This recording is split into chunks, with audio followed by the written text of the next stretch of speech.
আসসালামু আলাইকুম। আমরা এখন চ্যাপ্টার 1 এর এক্সাম্পল 17 নিয়ে আলোচনা করব। তারপরে আমরা আবার এক্সাম্পল 18 নিয়ে আলোচনা করব। তো আমরা এই ক্লাসে দুটি অঙ্ক করার চেষ্টা করব। প্রদত্ত সমীকরণ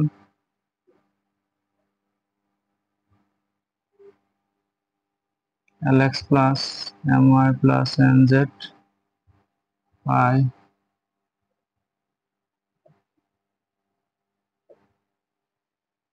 এই সমীকরণ এক ধরে নিই আমরা।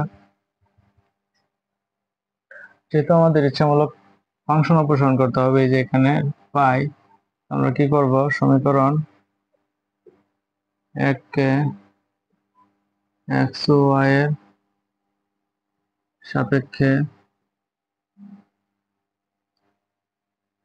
আংশিক অন্তরীকরণ করে পাই।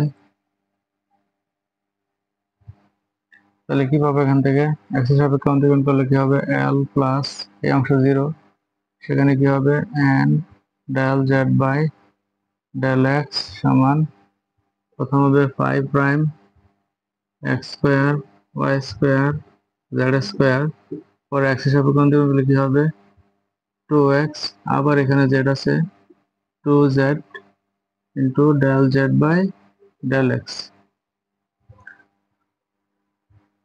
l প্লাস এটাকে কি লিখতে পারি আমরা, np সমান, এখান থেকে 2 কমন নিয়ে যদি আমরা সামনে নিয়ে আসি, 2 5 prime x square y square z square, এখানে কি লেখা যাবে x প্লাস z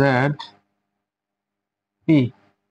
আবার যদি y এর সাপেক্ষে অন্তরীকরণ করি তাহলে কি হবে, প্রথম অংশ 0, এখানে কি হবে m প্লাস এখানে n del z by del y 5 prime x square y square, তারপর যদি আমরা আবার এখানে করি, এটা 0, এটা কি হবে 2y, এটা কি হবে 2z del z by del y, m plus n এটার মান কি q 5 প্রাইম।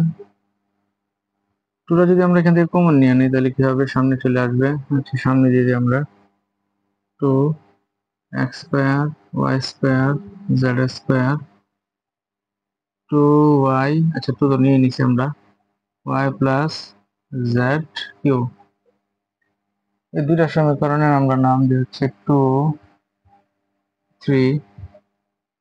এখন পাইকে অপসারণ করতে হলে এখানে যোগ বিয়োগ করলে আর কিছু হবে না, এখন করতে হবে ভাগ, কারণ গুণ আকারে মান আছে এখানে। তাহলে আমরা কি বলবো, সমীকরণ 2 ভাগ 3, তাহলে কি পাই, তাহলে বাম পাশ দিয়ে বাম পাশকে ভাগ করা হবে np ভাগ m প্লাস nq সমান, এদিকে ভাগ করলে কি হবে, এই 2 2 চলে যাবে, এই অংশ চলে যাবে, এই মানগুলো একই রকম আছে, এই মান দুটা থাকবে x plus zp y plus z cube. এখন যদি আমরা গুণ করে নিই l প্লাস np আর গুণন y প্লাস z কিউব, এখানে কি হবে m plus n cube x plus zp। এই মানটা যদি আমরা বাম দিকে নিয়ে আসি তাহলে কি হয়ে যাবে, মাইনাস সমান 0। এখন এখান থেকে আমরা p এর সহগ q এর সহগ এবং বাকি যে মানগুলো আছে সেগুলো বার করে নিব। তো p যদি আমি বার করতে চাই তাহলে এখানে কি হবে, এই যে ny আছে প্লাসের ny, আবার p কোথা থেকে আসবে, p কিউ না শুধু p, আর এখানে কি হবে p এর মান, এটার সাথে এটা গুণ করলে p কিউ হয়ে যায়, p কিউ লাগবে না, এটার সাথে এটা তাহলে কি হবে zm মাইনাসের zm প্লাস কিউ যদি নেই তাহলে কি হবে, এখান থেকে lz মাইনাস এখান থেকে যদি নিই আমি nx, আর বাকি ধ্রুবক মান কি থাকে আমাদের ly মাইনাসের mx, এই মানগুলি যদি আমরা ডানে সরাই দিই তাহলে কি হবে, mx টা কিসের হবে, প্লাসের, আর ly টা কিসের হবে, মাইনাসের। এই হচ্ছে আমাদের এখানে কি নাই, পাই নাই, তার মানে কি পাই অপসারণ করা হয়েছে। এটা আমাদের এক্সাম্পল 17 ছিল, আমরা এরপর অঙ্কটি করব। এখন আমরা এক্সাম্পল 18 করব। এই হচ্ছে আমাদের প্রশ্ন, এখান থেকে অবাধ ধ্রুবক অপসারণ করতে হবে।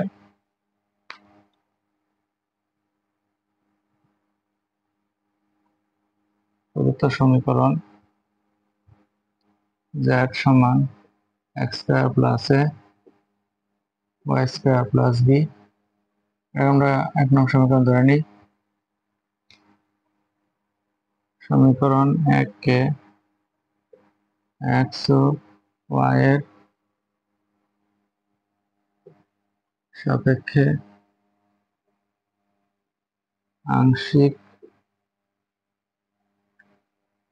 অন্তরীকরণ করে।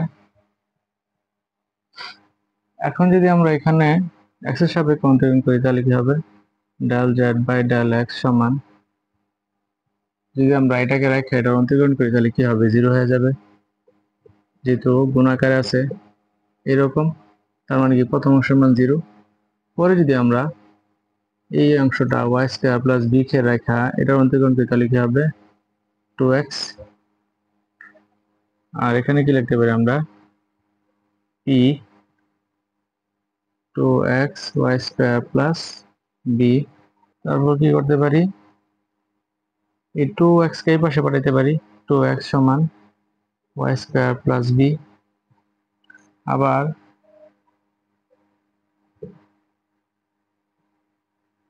যদি আমরা y এর সাপেক্ষে অন্তরীকরণ করি তাহলে কি হবে, del z by del y সমান, এটাকে রেখে এটা অন্তরীকরণ করলে কি হবে, 2y, আর এটা 0, তার মানে কি 2y into x square plus a। আবার যদি এটাকে রেখে এটা অন্তরীকরণ করতাম তাহলে কি হয়ে যেত, 0 হয়ে যেত, এটা দরকার নাই। এটার মান কি, কিউ সমান 2y কে যদি আমরা এই পাশে পাঠিয়ে দিই তাহলে কি হবে, নিচে 2y, আমরা এক লাইন কম করলাম, x স্কয়ার প্লাস a। এই মানগুলো কেন বার করলাম আমরা, এই মানগুলো আমরা এখানে বসাই দিলেই a এবং b কি এখান থেকে অপসারণ হয়ে যায়। z সমান x স্কয়ার প্লাস এর মান কিউ বাই 2y ইন্টু ওটার মান কত ছিল, p বাই 2x। তাহলে কি লেখা যায় এখান থেকে, p কিউ সমান এখানে কত 4xy, আর এটার সাথে যদি গুণ হয় উপরে আসা তাহলে কি হবে 4xyz। এই আমাদের অবাধ ধ্রুবক অপসারণ হলো। আশা করি সবাই বুঝতে পেরেছেন। কারো যদি কোনো প্রশ্ন থাকে অবশ্যই কমেন্টে জানাবেন, আর গণিতের নতুন ক্লাসগুলো পাওয়ার জন্য অবশ্যই চ্যানেলটি সাবস্ক্রাইব করে নেবেন। ধন্যবাদ সবাইকে।